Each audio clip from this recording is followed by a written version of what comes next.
todo mundo gosta do Estado provedor. Quem é o jurisdicionado? Qual a população que não gosta de um governo que paga tudo? Paga hospital, paga escola, providencia segurança plena. Só que isso é impossível. O dinheiro ele não é fabricado. Se você imprime papel moeda, gera inflação. O papel moeda tem que ser impresso correspondendo à riqueza de um país. E riqueza pressupõe um Estado eficiente. Estado eficiente não esbanja dinheiro. O que espera a nossa querida irmã argentina? Seja Javier Milei, seja Sérgio, que espero que meta a mão na massa e melhore essa economia. Esse é um ponto importante, Capês. Agora é bom lembrar o seguinte, as pessoas já estão dando como certa a vitória do Massa, mas não é assim. Eu lembro que em 2015 o Macri ficou em segundo lugar e ganhou as eleições com 3 pontos percentuais em cima do candidato do peronismo, né? Ou seja, a eleição da Argentina é uma incógnita. Agora, o fato é que o Milei, ele perdeu um pouco a atração nos últimos dias de campanha, exatamente porque o Massa explorou a questão dos subsídios que o governo dá para o povo da Argentina, subsídio no transporte, subsídio na energia e subsídios em outras atividades econômicas da Argentina, não é? E as pessoas ficaram tristes, ficaram incomodadas com a possibilidade do Milei, que é um liberal convicto, né, cortar esses subsídios. Por isso que a candidatura do Milei perdeu muita atração. É bom lembrar que teve uma polêmica nos últimos dias de campanha, porque o Sindicato dos Metroviários colocou uma propaganda no metrô, propaganda nos transportes públicos, né, em geral, dizendo que a tarifa do Massa é um pouquinho menos de 1.000 pesos, né? E a tarifa do Milei seria 10 mil, né? Ou seja, para a população que vê essa questão, né, enxerga essa questão, vê que iria perder muito direito com o Milei e acabou migrando de voto para o Massa, né? Mas segundo turno é outra campanha. Aí eu concordo com o que o meu amigo Bissoli falou aqui. A tendência realmente é o Milei vir mais para o centro, né, começar a entender, a fazer algumas benesses, continuar alguns projetos sociais do peronismo, não é? E também o Massa também migrar um pouquinho para o centro para tentar tirar um pouquinho a desconfiança dos empresários. Empresários estes também, Capês, é bom lembrar, que também não querem que a Argentina saia do Mercosul, né? Mercosul é bom para os empresários argentinos, né? É muito bom para a economia argentina. E os negócios com a China também. E com o negócio com a China também. Ou seja, o Milei, no discurso dele, quando ele teve que desenrolar um pouco melhor o projeto dele para a Argentina, acabou caindo em contradição. O povo da Argentina começou ficando em dúvida em relação aos projetos do Milei e resolveram não apostar a ficha no grande aventureiro Milei, né? Por isso que a candidatura do Milei perdeu tração nos últimos dias de campanha. Muito bem. E hoje nós temos mais um convidado aqui no Linha de Frente, mas não é um convidado qualquer. É o principal analista quando se diz respeito à Argentina. Analista internacional, comentarista da Jovem Pan, artista, cantor, nosso grande Gustavo Segre, que estamos tirando do 3 em 1 hoje para participar aqui conosco desse programa do Linha de Frente. Ele acompanhou as eleições na Argentina e entra conosco para trazer a sua análise. Bem-vindo, meu querido Segre.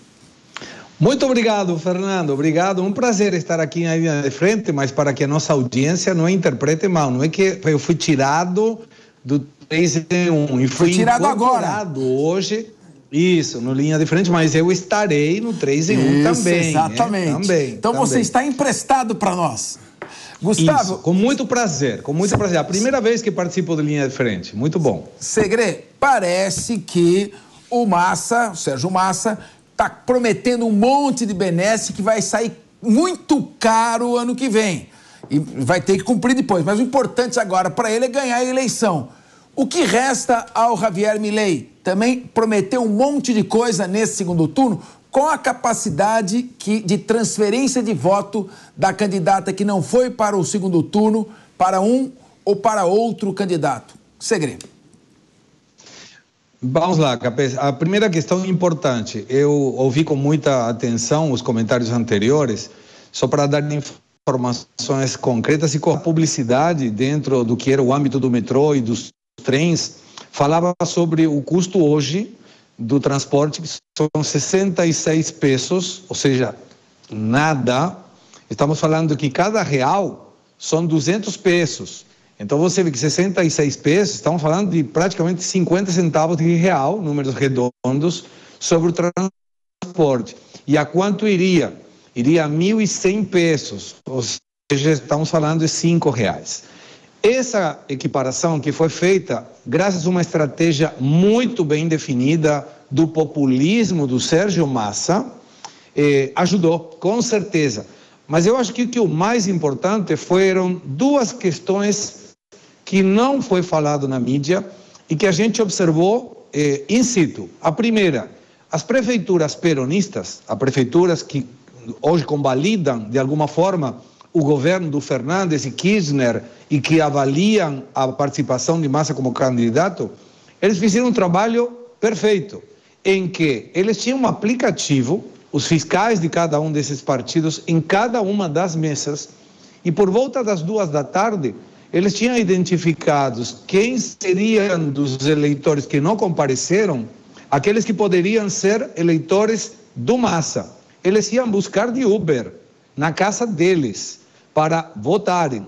E a outra questão foi também vinculada com essas prefeituras, em que eles levavam através de ônibus, do que seria um comitê de cada um dessas localidades que apoiam o Sérgio Massa, levavam as pessoas, votavam e alugavam, e eu vi, e eu filmei, alugavam uma casa em frente ou próxima, no mesmo quarteirão da escola em que era feita a eleição, para que as pessoas saindo da confirmação do voto, eles pegarem um choripã, eles pegarem um suco e comida. Então isso permitiu, entre outras coisas, como uma estratégia eleitoral, ir voto a voto, e conseguiu reverter, por exemplo, em províncias que nas primárias tinha ganho o Milei, reverter para que ganhe Massa.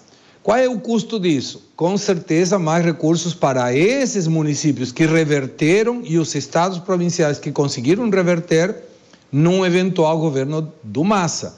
Mas aí vem, e a conta? Quem vai pagar? E a conta não fecha. Isso que vocês mencionavam com muita propriedade, que o grande problema da Argentina foi gastar mais do que arrecada, é perfeito. Nos últimos 62 anos, estamos falando de 1962 até hoje, 60 anos, para ser um número redondo, nos primeiros 40 anos, a Argentina teve que financiar 180% do PIB.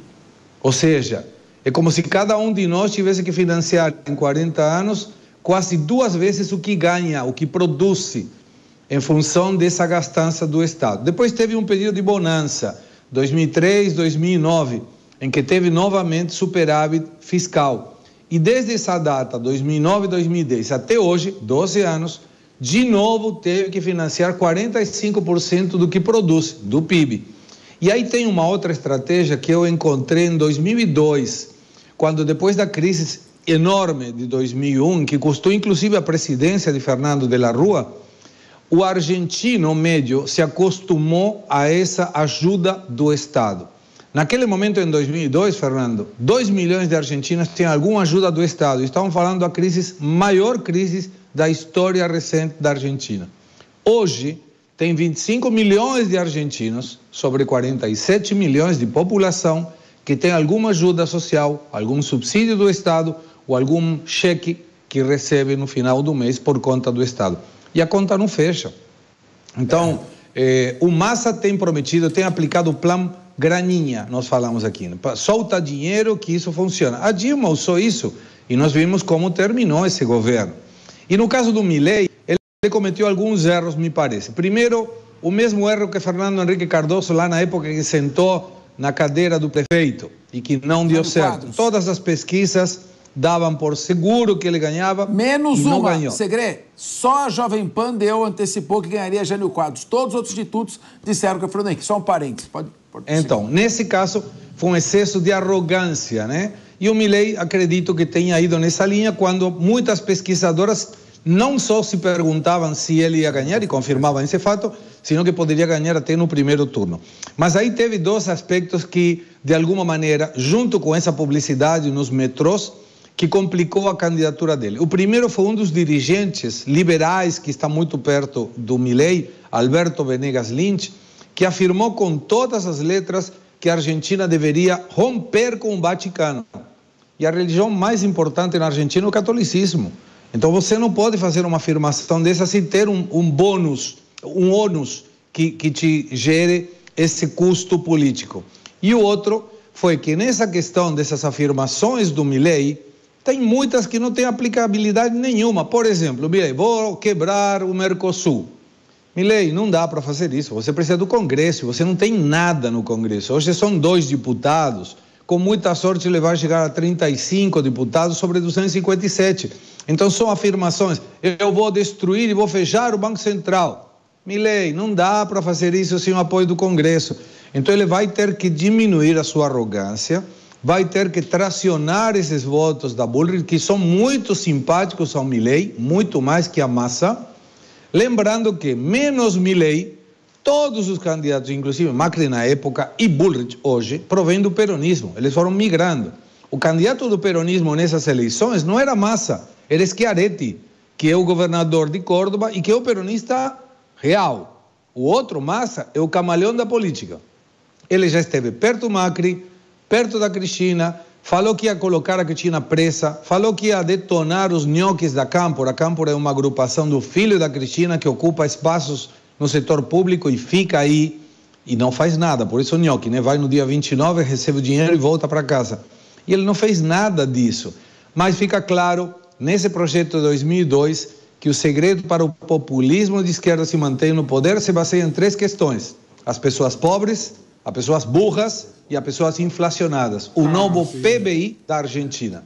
Agora, Segre, você disse uma coisa importante. Tem 47 milhões de habitantes, 25 ganha algum tipo de assistência do governo. Então sobra para 22 milhões, tem que descontar ali idosos que já estão aposentados ou então crianças. Então, quer dizer, é uma minoria que tem que produzir.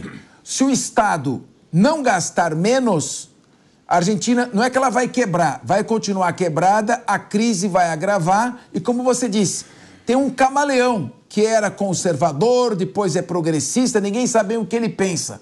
Me parece mais um oportunista que vai aí gerir de acordo com os seus interesses. O Nelson Kobayashi quer fazer uma pergunta e eu queria que você fosse agora um pouco mais... Claro. Você já explicou bastante, mas um pouco mais sintético. Aqui não é 3 em 1, é 4 em 1. Então, todo mundo quer perguntar para você aproveitar. Nelson Kobayashi.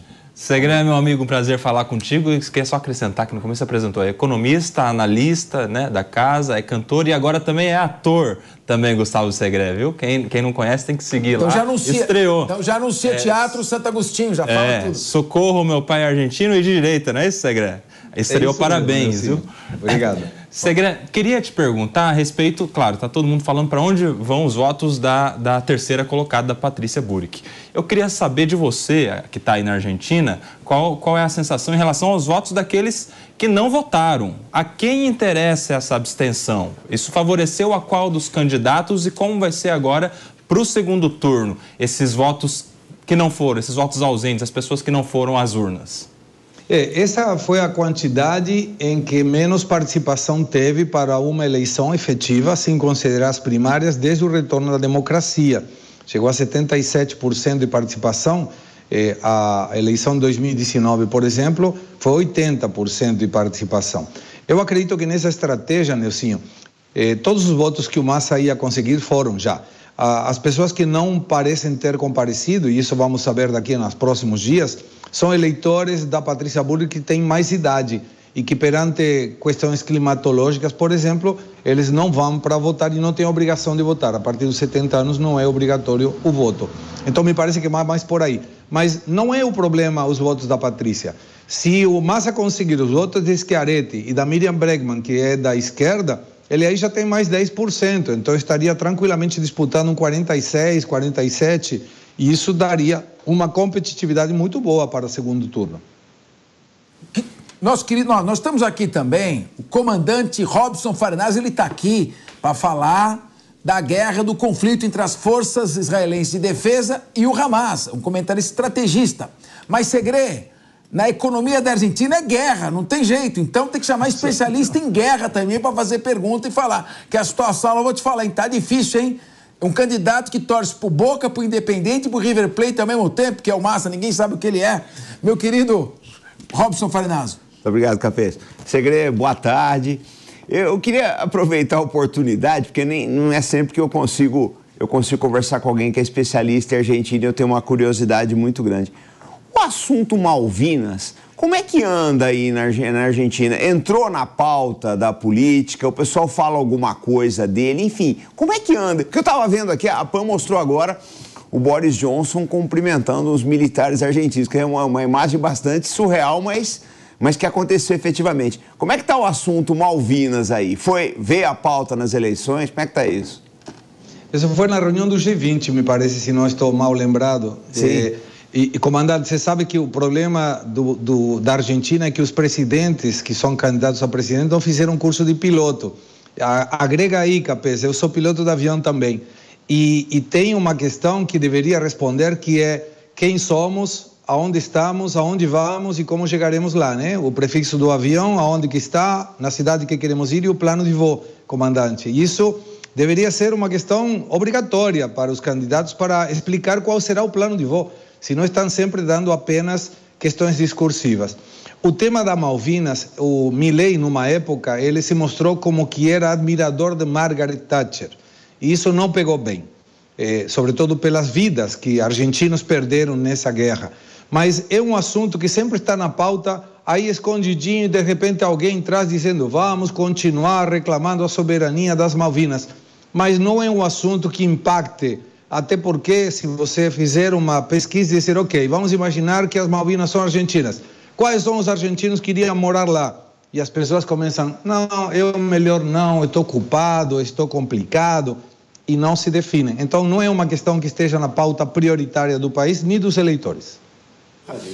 Meu querido Gustavo Segre, se o Javier Milei continuar falando bobagem desse jeito, vai ser difícil. Está ajudando o Sérgio Massa, hein? Olha, queria te agradecer bastante. A gente quer mais você aqui conosco, viu? 3 em 1 tem você. O Linha de Frente quer também um pouco você. Nós gostaríamos e até uma próxima oportunidade. Estamos acompanhando a eleição da Argentina com preocupação. Um forte abraço para você. Quando você quiser. Abraço, Fernando. Até mais. Meu querido Felipe Monteiro, nós tínhamos que liberar o Gustavo Segre, mas eu queria ouvir o senhor com você. Em alguns momentos parece que não estava concordando com alguma fala. Não, eu gosto muito do Segre, mas eu discordo. Não tem nada a ver de gostar ou não gostar. Você concorda com ele? Eu discordo dele em muitos pontos. Primeiro, não, pera um pouquinho, eu gosto muito do Segre. E daí? Gosto que não dá pra falar. A gente gosta de você, também discorda de tudo. Aliás, eu vou falar uma coisa, olha. A pior maneira de você começar uma frase é quando você... Capês, você não se ofende? Me ofende e nem começa. Então vai, fala aí. Não dá para falar que o Sérgio Massa ganhou o primeiro turno das eleições por conta do choripã, não é? Ele ganhou por vários fatores e vários motivos, né? Primeiro que é muito difícil para o Milei, quando você vai aprofundar as propostas do Milei, né? É muito difícil para o Milei justificar o que ele está propondo, né? É bom lembrar que semanas antes das eleições, né, uma deputada que apoia o Milei estava falando que ia entrar com o projeto de lei que o pai poderia abrir mão da paternidade até 15 dias depois do nascimento do filho. Ou seja, é o ápice do liberalismo, né? Então, quando você pega as propostas do Milei e prega e verifica o que o aliado do Milei está pregando, está defendendo, é muito difícil sustentar, né? Então, o Milei, na campanha, quando ele teve que entrar em debate, participar do debate, teve que desenvolver as suas ideias, ele caiu em contradição e mostrou para o público diversos problemas estruturais na sua fala, né? E é bom lembrar o seguinte também, que 10% dos votos nessas eleições foram de partido de esquerda, né? O Schiavetti, por exemplo, e a Miriam Brennan. São dois candidatos que ficaram em 4º e 5º lugar, que teve 10% dos votos. Se você somar, por exemplo, 10% desses votos nos 36% que o Massa teve, é 47%, né? E é bom lembrar o seguinte também, que eu acho importante. A candidata contra o peronismo, a Burrit, por exemplo, né, tem várias pessoas do partido dela que são aliadas ao Massa, né? O prefeito de Buenos Aires, por exemplo, o Horácio Lareta, por exemplo, ele é aliado e amigo pessoal do Massa. Vários votos da Burrit vai para o Massa também. Ou seja, apesar de eu achar que as eleições não estão fechadas, ainda estão abertas, né? É muito difícil você não ver o favoritismo do Massa nessas eleições. Meu querido Alexandre Bissoli, você deve ter fechado uns 12 contratos grandes aí, que você está no WhatsApp aqui, falando advogado eleitoral, uma festa bem sucedida ainda, né? Mas, querido Bissoli, você que é advogado eleitoral, acho que você não se lembra, mas em 1985... Nasci em 86. Ah, você nasceu em 86? Não lembra mesmo. Era a eleição para prefeito aqui no município de São Paulo, Jânio Quadros contra Fernando Henrique Cardoso. Todos os institutos de pesquisa, inclusive os que continuam até hoje opinando, davam como certa a vitória do FHC. A Jovem Pan entrevistou 40 mil na rua, 40 mil pessoas, não, e apontou, não, quem vai ganhar é o Jânio Quadros. E deu a pesquisa Jovem Pan, pesquisa no jornalismo independente. Querido Bissoli, e aí, o que vai acontecer com a Argentina? Eu estou preocupado, rapaz, porque se o populismo continuar, há um momento que a conta não aguenta. Quer dizer, você vai ampliando o déficit fiscal, vai fazendo um monte de benesses, vai chegar um momento que quem produz não tem mais condição de pagar impostos, o Estado quebra e aí é o caos completo. Como é que você está vendo esse tipo de debate do ponto de vista econômico com o candidato Sérgio Massa fazendo uma série de propostas populistas contra um Estado que tem que ser um Estado eficiente, que gaste pouco? E o que vai acontecer, então, nos próximos 4 anos? Vamos ter um candidato que se começou conservador, depois virou kirchnerista, depois xingou o Nestor Kirchner de psicopata, apoiou o Macri, que é um liberal do ponto de vista econômico, e agora depois ficou com o Alberto Fernandes. Eu não sei qual é desse cara. Capês, eu diria que a Argentina não tem solução fácil. Não é uma questão de quem vai ganhar. Qualquer um dos dois candidatos que ganhe não terá uma solução rápida nem fácil para a Argentina. O que me faz criar um pouco mais de esperança, porque tranquilidade não dá para dizer, é o que eu dizia agora há pouco, e o Felipe concordou até. Nenhum deles vai ganhar nos extremos que estão trabalhando. Nem o Massa por estar com o governo na mão, fazendo pacote de bondades para se eleger, e por isso acho que também é favorito, Felipe, não só pela leitura que você fez, mas pelo fato de ter a máquina na mão e estar lá liberando o pacote de bondades. Isso vai ajudá-lo no segundo turno. Mas também não acho que o Milei vai lá no seu radicalismo, se ganhar as eleições, realmente tirar a Argentina do Mercosul, ou vai lá brigar com a China. Ele pode ter essa posição um pouco mais dura, mais radical, mas não é burro. Ele sabe que o empresário argentino depende disso. O que eu acho é que ambos jogaram o jogo do primeiro turno, que, volto a dizer, a gente tem mania de querer comparar com o Brasil. O Brasil começou o primeiro turno já polarizado, é só olhar o resultado das eleições. A Argentina não. Três candidatos efetivamente tiveram bom desempenho. E candidatos que vão agora ter que se reposicionar. Ninguém vai levar de forma predominante os votos da Patrícia se não fizer um aceno ao centro. Ponto. Os eleitores da Patrícia são eleitores mais conscientes, são eleitores que já votaram no Macri, são pessoas que sabem que uma economia mais responsável depende necessariamente de um governo responsável sem radicalismos. O mesmo com Massa. Todos sabem que a solução da Argentina passa por menos assistencialismo e por mais políticas de responsabilidade fiscal.